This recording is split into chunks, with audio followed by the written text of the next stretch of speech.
ढोलकपुर नाम के साम्राज्य में एक जाने माने ऋषि रहते थे जो लोगों का भाग्य बताने के लिए प्रसिद्ध थे।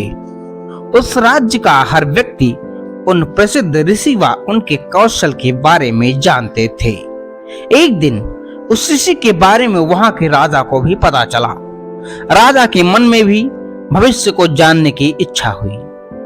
इसी के चलते उसने अपने सैनिकों को ऋषि के पास भेजा और पूरे आदर सम्मान से उन्हें महल लेकर आदेश व निमंत्रण दिया।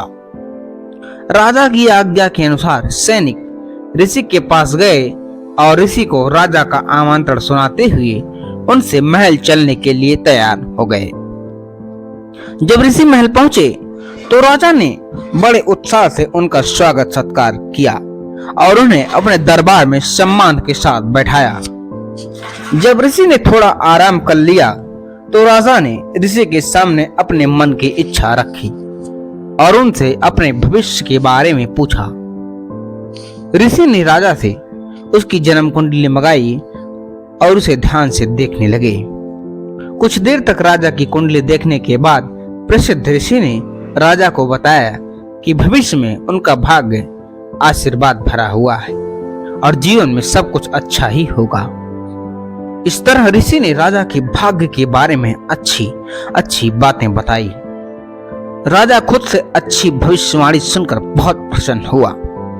उसने खुश होकर ऋषि को सोने और चांदी का उपहार दिया। इसके बाद राजा ने ऋषि से अपने भविष्य से जुड़े दुर्भाग्य के बारे में पूछा। राजा ने पूछे अनुसार ही ऋषि ने राजा के दुर्भाग्य से जुड़ी बातें बता दी। उन्हें सुनकर राजा बहुत क्रोधित हुआ। वह गुस्से में ऋषि पर चिल्लाने लगा और धमकाते हुए कहा कि इतनी बेतुकी बातें करने की आपकी हिम्मत कैसे हुई। राजा ने गुस्सा होते हुए अपनी तलवार निकाली और ऋषि की तरफ इशारा करते हुए कहा कि अब मुझे मेरी मृत्यु की समय बताओ। ऋषि समझ चुका था कि राजा अपना दुर्भाग्य सुनकर मुझ पर क्रोधित हो गया है। राजा की मृत्यु वाली बात सुनते ही वह शांति से कुछ गणना करने लगा। इसके बाद शांत स्वर में कहा, मेरी गणना और कौशल के अनुसार आपकी मृत्यु मेरी मृत्यु के ठीक 1 घंटे बाद होगी। राजा ऋषि की यह बात सुनकर हैरान हो गया। अब उसे अपनी गलती पर एहसास होने लगा। उसने तुरंत अपनी तलवार नीचे रखी और ऋषि के साथ किए गए अपने दुर्व्यवहार के लिए उनसे माफी मांगी।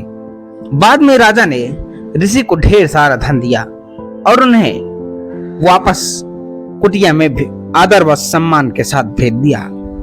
साथियों, मुश्किल परिस्थितियों में हमें समझदारी से काम लेना चाहिए और मन को शांत रखना चाहिए।